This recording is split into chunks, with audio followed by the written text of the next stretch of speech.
Wajibu yako wamejiremba. Ndio maana tunalalamika sisi hao wanawake siku hizi hajipambi mpaka haende harusini. Anajipamba kwa ajili ya nani? Wewe uko busy na mambo yako. Ukirudi mara una kompyuta, una laptop, una TV, si labda umetoka umeenda maskani, akijipamba humsifu, huna time ya kukaa naye ukazungumza naye. Maisha, mashirikiano ya kushare zile fikra na mawazo na ukaribu baina ya mke na mume. Yale vile unavyomlea mwanamke ndivyo anavyoishi na wewe vile. Basi kuna watu hawana desturi hata ya kukaa kumsikiliza mkewe. Hata ile kwamba okay, mimi wiki nzima hii niko busy na kazi. Basi Jumapili leo hii asemi nikae nyumbani na watoto wangu na mke wangu, anakwenda zake maskani. Ndio hana muda huyo. Ukimwambia bwana muda hautoshi siku hizi, anakwenda maskani, anakaa maskani huko anapiga story. Ule mke wake kamwacha, hana time naye, umemnyima haki yake. Watoto wako, huna time ya kuzungumza na watoto wako, hujui wanacheza na nani, rafiki yao wanayefuatana naye ana tabia gani. Ndio maana tunaona mlipuko wa tabia mbaya za watoto. Sisi hatujajenga ile muda wao wa haki zao, hatujawapa, hatujaweke desturi hizo. Ile ni ahlika alika haka, hatujawatendea watoto wetu. Wewe unakuja kushtuka baadaye kashaharibika, ukutenga wewe muda wa kumfundisha mtoto wako, ukumpa haki yake. Sasa wali ahlika alayka haq, na watu wako wana haki zao kwako. Wape haki zao. Salmani akamwambia Abu Darda, ulikokucha asubuhi wakaenda kwa Mtume sallallahu alaihi wasallam. Hadithi hii inaitwa hadithi at-taqriri. Kuna hadithi qawli wa hadithi fi'li na hadithi at-taqriri. Qawli ni hadithi Mtume amesema, fi'li amefanya, takriri hakufanya lakini kafanya mtu mwingine na Mtume hakukataza. Ndio hii, kama hii takriri amefanya Salmani alipokwenda wakamhadithia Mtume, Rasulullah akasemaje? Sadaqa Salman, amesema kweli Salman kwamba mwili wako na haki yako, Mola wako na haki yake kwako, bali na watu wako wana haki zao kwako. Sasa tujichunguze na sisi katika hadithi hii tunaingia wangapi, alafu tubadilike. Ndio niliwahi kusema mimi katika maneno yangu, ili uone thamani na ukubwa na daraja ya maneno ya Mtume sallallahu alaihi wasallam, kwanza ujue huyu Mtume nafasi yake. Ukishajua nafasi yake, daraja yake, ukisikia tu amesema Mtume sallallahu alaihi wasallam, basi una doubt, upingi, kwa sababu unajua nani amesema. Wa kun mu'tadil, kisha anasema kuwa wakati na kati, fi ataika fi anfiqa wa fi man'ika, kuwa wakati na kati katika kutoa kwako. Unapotoa sadaka bali yako toa kiasi, wa fi man'ika, na namna kile unachokizuia, yani usitoe chote mpaka ukamaliza ukawa wewe tena huna cha kutumia kukidhia mahitaji yako, wala usiwe bakhili ukawa hata 100 utoi.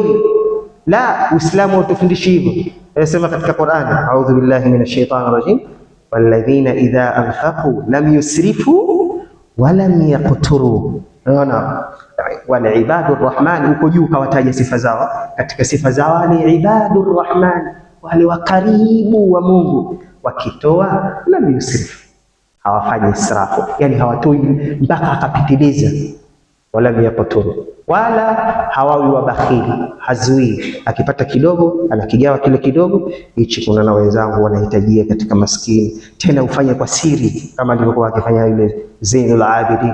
Unatoa na wala hutaki ajue yule uliyempa kama wewe. Allahu akbar.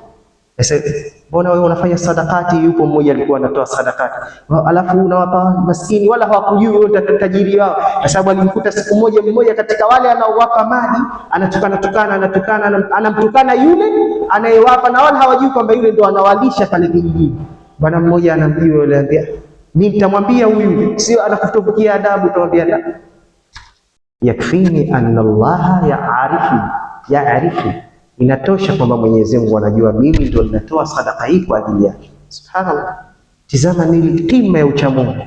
Unatoa alafu kwa siri, hajui mtu, lakini kwa kiasi.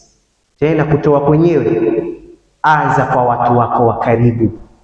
Inna Allaha ya'muru bil 'adli wal ihsani wa ita'i dhil qurba. Unaona, Mungu anaamrisha uadilifu na wema, uadilifu na wema pia huu, wa ita'i dhil qurba, muwape na watu wenu wa karibu kwanza. Ukiwa na mali na sadaka unataka kutoa, anza kuangalia wale wa karibu yako, katika ndugu zako, wazazi wako, mke wako, familia yako.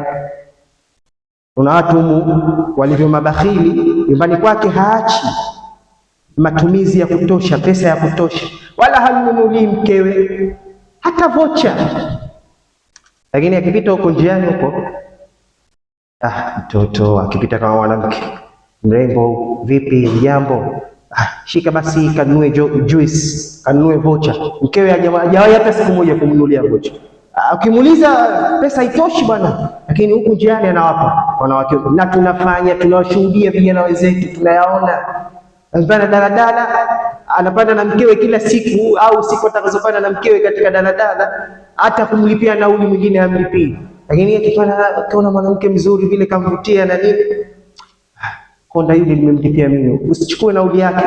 Mke wake hamfanyii. Itaidhi qurba, azeni kuwapa wale wa karibu. Mtume anasema sadaka bora ni ile ya nyumbani, inaanzia nyumbani kwanza. Kama ni kutumika, uanze kutumika nyumbani, umsaidie mke wako, usaidie familia yako, usaidia wazazi wako, ikisha ndio ukatumike na nje ya hapa. Na sisi tunaishi hivyo. Ndio tunasema tunampenda Mtume, tunamfuata Mtume sallallahu alaihi wasallam, ndio tunamfuata hivyo. Ndugu zako wanaangamia, wanaumia njaa huko, wanakufa, wana harakati zao haziendi, wewe huwasaidii, una uwezo, lakini wanasikia tu fulani kafanikiwa, kasaidiwa na kakako, kasaidiwa na babako mdogo, kasaidiwa na babu yako au babako. Anashangaa mpaka yule ndugu yako, kwa nini nimemkosea nini ndugu yangu? Tunakosea.